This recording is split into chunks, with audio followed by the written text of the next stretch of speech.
respiratory problems. Kaya naman pinapayuhan ng lokal na pamahalaan ng mga residente na iwasang lumabas habang hindi pa humuhupa ang alikabok.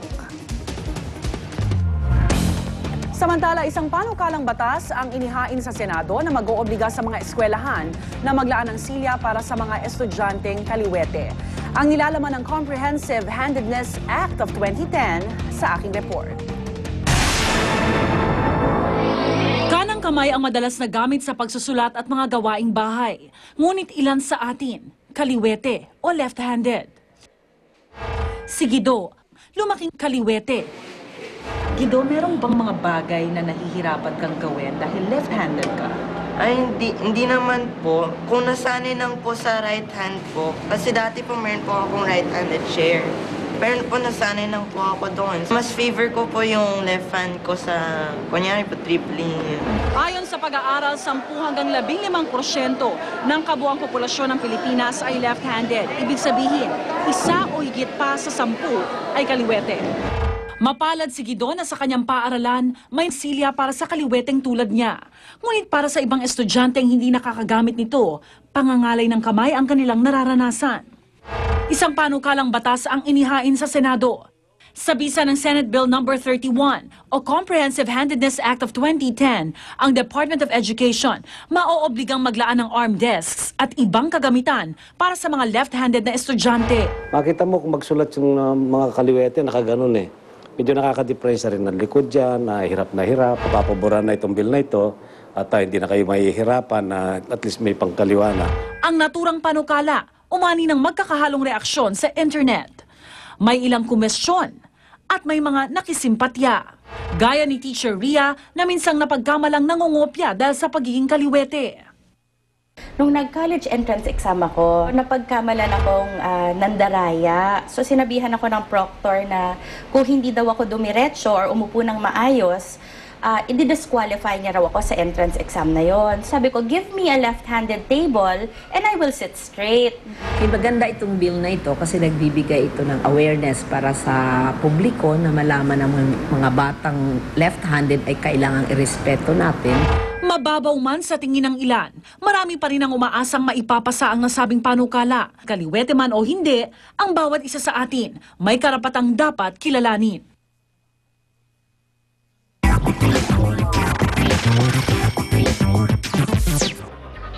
Petisyon para sa Declaration of Nullity of Marriage ni Chris Aquino at James Yap inihain na.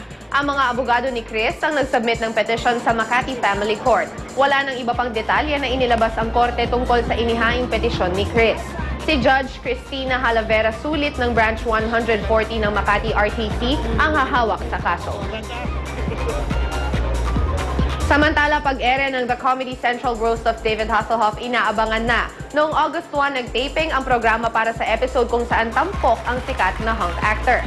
Kabilang sa mga roaster o nanggisa sa kanya, ang co-star niya sa Baywatch na si Pamela Anderson, wrestler na si Hulk Hogan, at ang tabloid talk show host na si Jerry Springer.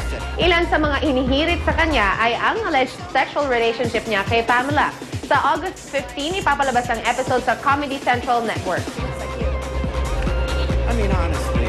Gamit ng ilang sikat na personalidad, isusubasta sa China. Ilan sa mga gamit na nakatakdang i-auction ang bustier ni pop queen Madonna, velvet dress ni Princess Diana, at mga stage costume ng King of Pop na si Michael Jackson. May items din na galing kay Elvis Presley, Marilyn Monroe, at Bruce Lee.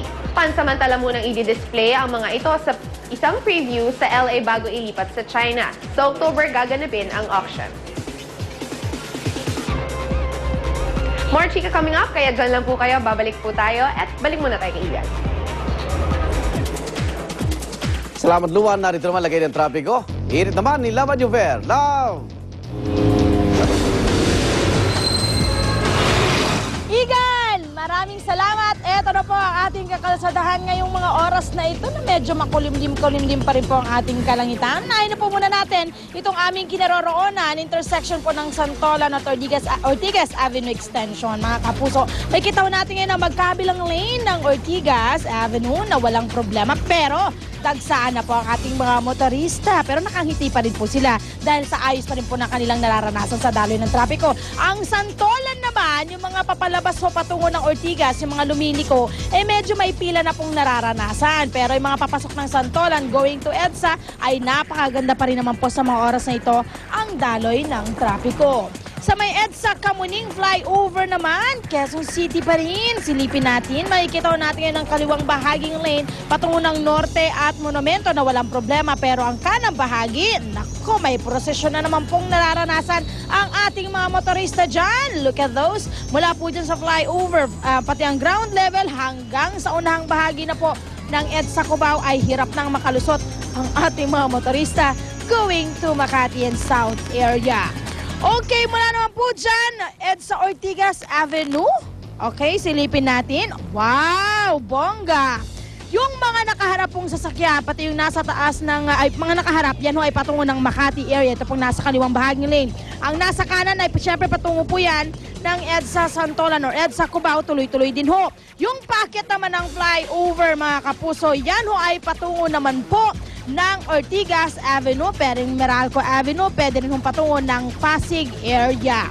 May kita rin ho natin ang napakaganda rin hong daloy ng trapiko ng lahat ng lane dyan po sa may EDSA Ortigas Avenue.